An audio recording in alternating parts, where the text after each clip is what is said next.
Hey, salut la Yugiser. Alors aujourd'hui on se retrouve pour une nouvelle vidéo tuto moustache de la folie.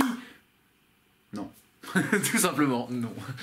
Alors non, aujourd'hui on va se retrouver plutôt pour une vidéo pour vous parler du deck que je jouais à l'YXS. Parce que j'avais dit que je le ferais, vous présenter un petit peu ce que je jouais. Alors je jouais tout simplement comme deck, un deck... c'était un deck... certains diraient ah, c'est Sky Striker, c'est Sky Striker, c'est Sky Striker que je jouais. Parce que effectivement je jouais un peu de assaut de l'air dans mon deck. Mais en fait c'était pas le but du deck lui-même. Le but du deck lui-même, c'est un deck que vous avez pu voir Zulu jouer. Vous avez pu me voir aussi jouer éventuellement. C'est un deck que j'aime beaucoup. C'est un deck swap en fait. Donc en fait je me suis juste servi de l'engine des assauts de l'air sur leur partie des cartes qui jouent le deck adverse. Donc en fait moi je jouais une version où vous trouverez pas de post-combustion, je ne jouais pas le terrain, je jouais pas la magie continue, voilà, je n'avais pas d'intérêt sur ces cartes. Moi ce qui m'intéressait c'était d'avoir effectivement quand même le drone pour avoir un jeton, pour faire quand même éventuellement le link ou l'envoyer sur le terrain adverse, c'est gratuit, c'est un jeton gratuit pour faire une permutation de créature. Donc dans mon deck, donc moi j'avais des particularités un petit peu dans ma façon de jouer, c'est-à-dire que Fusion de Metalfoes tout simplement, que vous retrouvez dans toutes les versions en général de Assaut de l'air, moi je la jouais x2, simplement parce que je joue aussi Link Chevalier du Cauchemar dans mon extra deck, et je jouais quelques cartes supplémentaires qui me faisaient faire pas mal de défausses. Donc ça me dérangeait pas forcément d'avoir des fusions Metalfoes, même jusqu'en avoir deux en main, c'était pas forcément un drame, étant donné que ça me ferait juste 2 tours de pioche, étant donné que j'ai pas mal, voilà, comme je vous dis, 2 cartes de défausse. Parce que moi j'ai choisi, voilà, effectivement, comme je vous disais, des cartes de l'assaut de l'air, donc moi ce qui m'intéressait c'est plutôt le petit canon requin, vous voyez. Moi le canon requin m'intéresse beaucoup plus dans les cartes assaut de l'air que d'avoir une post-combustion. Après, effectivement, je vous cache pas que je jouais bien sûr 3 à l'attaque. Maintenant j'en ai plus que 2 parce qu'on m'en avait prêté 2 gentiment. Il y a un joueur qui m'avait prêté 2 à l'attaque. C'est pareil, je pouvais pas vous montrer l'encreveur parce que j'en ai pas une seule. Et on m'en avait prêté 2 pour le deck.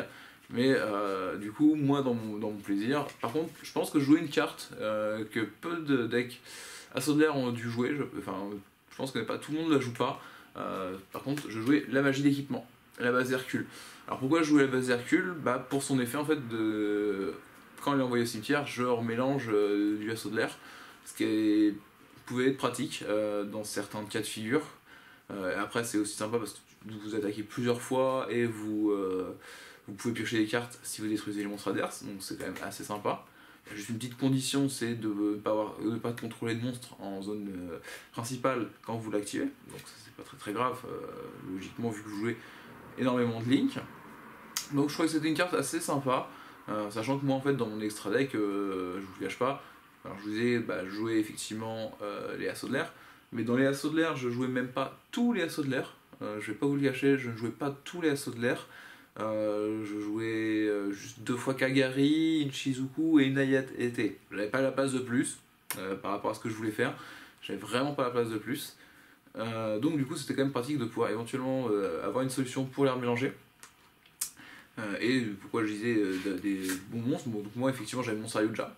Je n'ai au final pas joué de Firewall parce que mon deck n'en avait pas du tout besoin de jouer de Firewall, j'en avais pas l'intérêt, j'avais quand même une Akashic, un plan Akashic, c'était un plan éventuellement contre les Altergeist, contre tous les decks qui voudraient me sortir un village secret des magiciens et tout ça.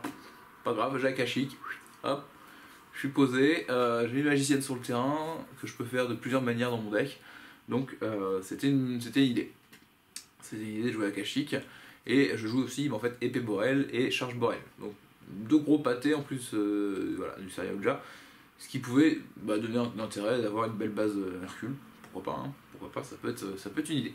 Donc voilà, je jouais effectivement des cartes, voilà, effectivement qu'on ne voit pas forcément dans tous les les assauts de l'air. Après, j'ai cette carte là qu'il faudrait que je rende du coup, je me rends compte. J'ai pas rendu à mon ami, parce qu'il me l'avait prêté, j'en avais oublié d'en prendre une à la maison. C'est un sanctuaire du démon. Donc le sanctuaire du démon, c'est quand même une bonne carte, parce que ça vous invoque un jeton 0-0 ténèbres démon sur votre terrain. Donc il peut prendre un Link Kuriboh, c'est assez sympa. Et en fait, il a aucune condition d'invocation, ce monstre. Et par contre, il a un truc sympa pour si votre adversaire a envie de taper dessus. C'est-à-dire que c'est lui qui prend les dommages. Donc c'est un jeton assez sympathique que moi je me suis permis de jouer. Je vous ai expliqué voilà, que moi je m'étais permis de jouer plusieurs fusions métamorphoses. C'est-à-dire que dans ma version du deck, je me suis permis par exemple de jouer un portail de monstres. Donc, je sais pas si vous savez un petit peu ce que ça fait, c'est on sacrifie un monstre et on va révéler des cartes du dessus de notre deck jusqu'à trouver un monstre invoqué normalement et on va l'invoquer spécialement. Et je jouais également un raisonnement. Alors pourquoi je jouais ces deux cartes là? Tout simplement, go, on fait un premier monstre, soit je le prends sous contrôle mental, soit le machin, je le sacrifie, j'ai pu prendre un monstre adverse éventuellement sur le portail de monstre avec un contrôle mental, contrôle cérébral ou une encre, enfin quelque chose.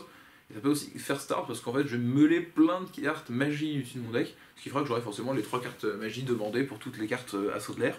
Donc c'était une technique pour accélérer à ma façon le fait d'avoir ce fameux nombre de magie au cimetière.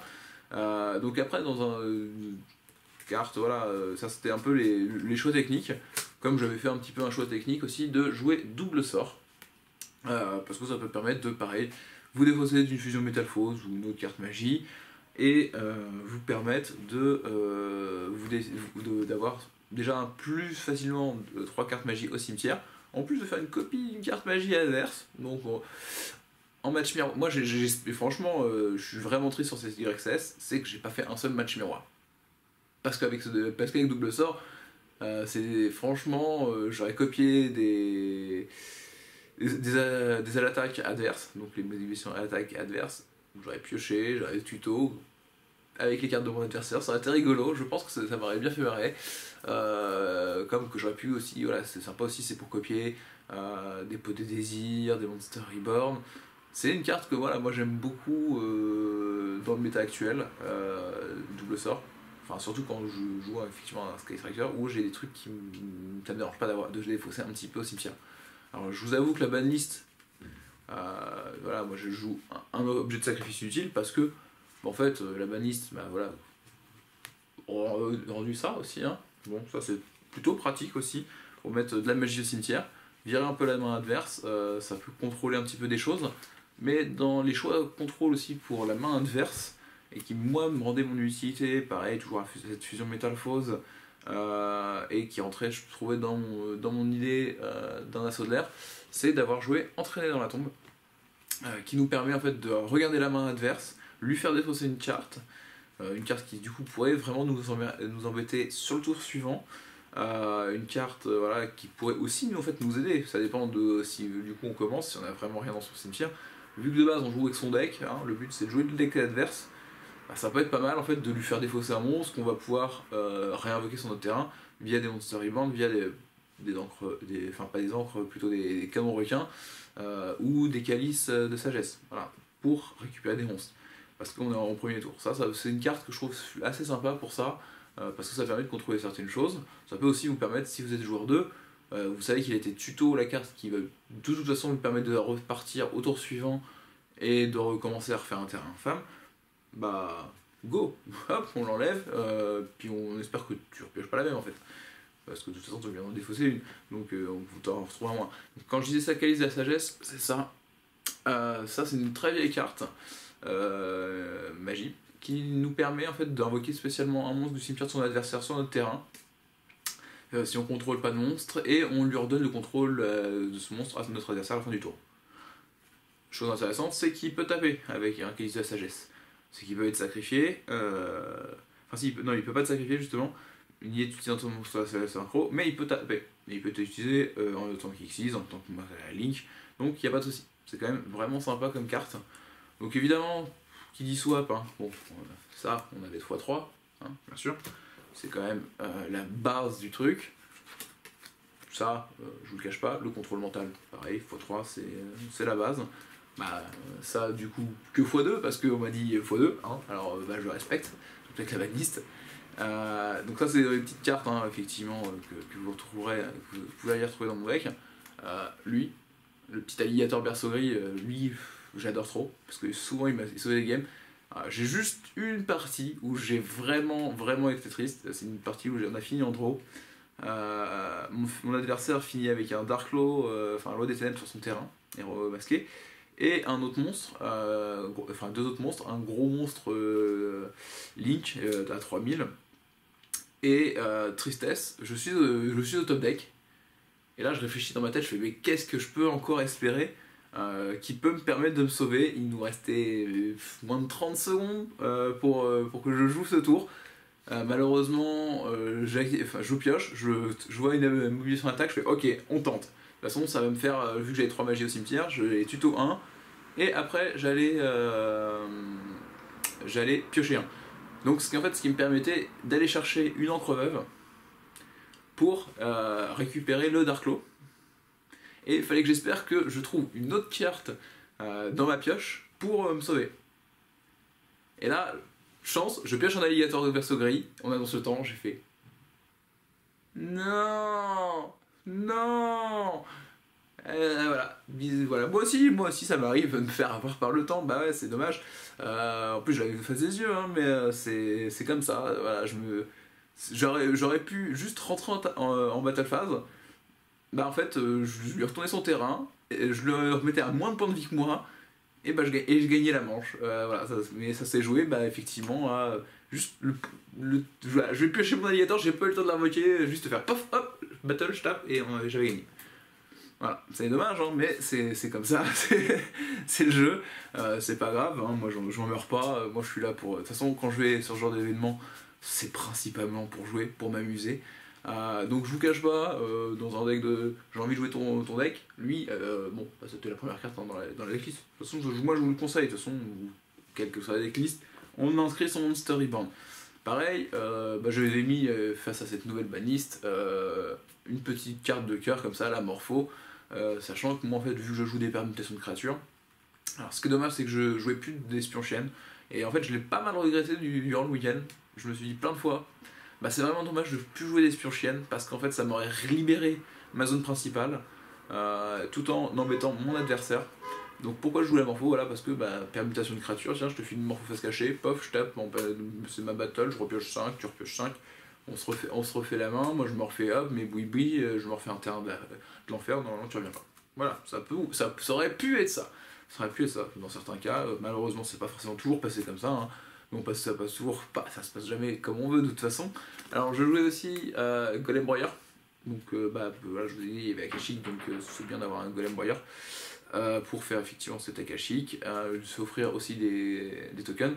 Alors là où j'ai peut-être été sympa en fait sur cette nouvelle version de mon deck swap, c'est que d'habitude lui il me permet de faire un FTK.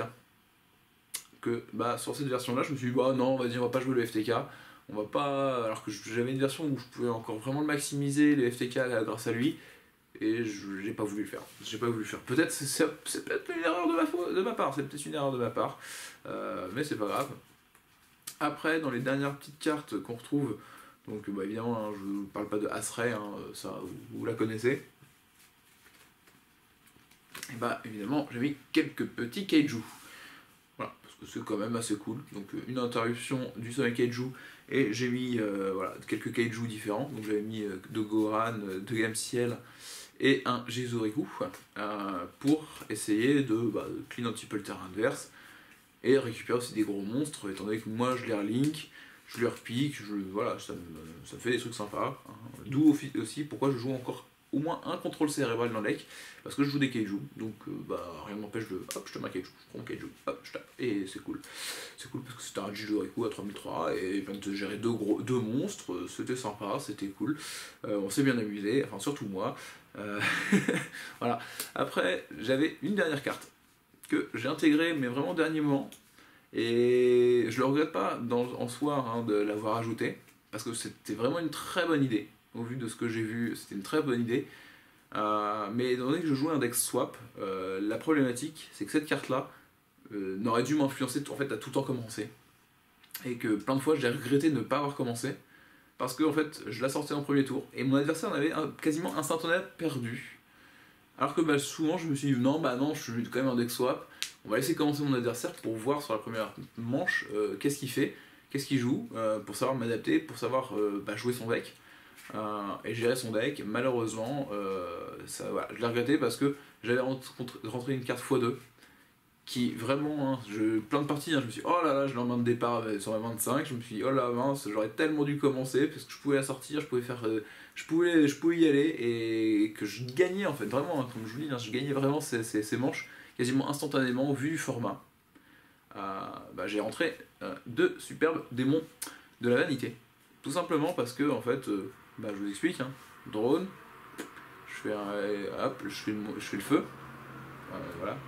La petite Kagari. On fait une petite Kagari. On récupère notre drone. On refait drone.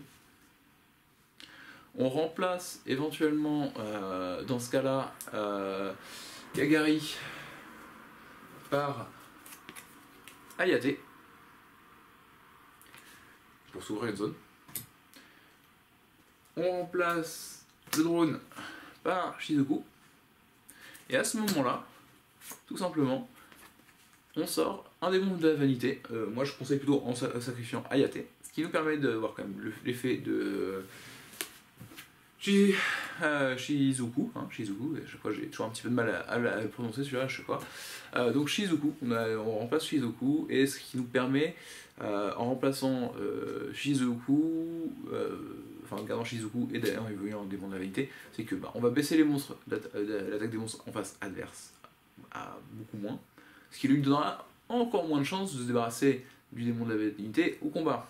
Voilà. Alors qu'il pourrait sinon encore avoir peut-être, je sais pas, on sait pas ce qu'il pourrait faire, mais il pourrait peut-être nous sortir un gros monstre, voilà, un insecte tronçonneuse peut-être, un insecte tronçonneuse 2004, parce qu'il a pas peur, il a tellement peur des démons de la vanité, il a mis les insectes tronçonneuses. Voilà, donc effectivement, c'était franchement une bonne carte. Je regarde pas. Alors qu'habituellement je suis pas un grand fan du démon de la vanité, mais là je trouvais que c'était effectivement une très belle combo qui aurait pu être mise en place. Et que comme je vous dis, j'ai plein de fois beaucoup trop hésité à la jouer. Par contre, après, au niveau du side, il y en a un, je suis vraiment très, très content de l'avoir rentré dans le side. C'est le petit Tiamaton, Dragon de Fer. Vraiment très pratique, parce qu'il permet de se débarrasser de pas mal de choses gênantes dans pas mal de situations assez facilement au final. Donc je vous conseille aussi à la maison, parce que il est tout aussi bien des fois en fait qu'un typhon ou un Raigeki. Il y a un petit peu tout ça à la fois, il y a un truc qui vous gêne, vous essayez de faire une colonne à 3 et hop, il n'y a plus les trucs qui vous gênent, tout simplement. Donc c'est une bonne chose.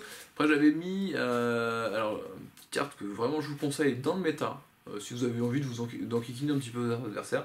J'avais une berceuse de l'obéissance d'un côté, qui peuvent toujours embêter un petit peu son adversaire, mais sinon c'est le virus électrique, parce que je vous le cache pas, il y a encore beaucoup de monstres liens qui sont dragons. Et on est aussi dans un bon format machine en devenir.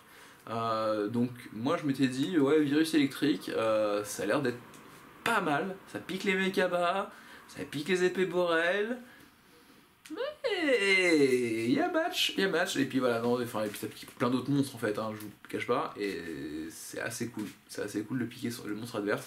Donc si toi aussi t'aimes bien piquer les monstres adverses, je te conseille d'aller voir ma decklist éventuellement sur ETK. Ça sera pas exactement la même decklist que tu retrouveras.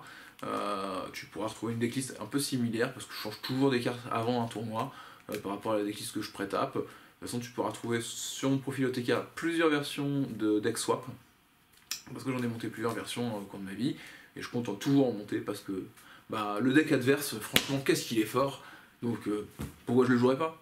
Voilà, et alors maintenant pour toi, c'est l'heure du duel et j'espère que tu t'amuses.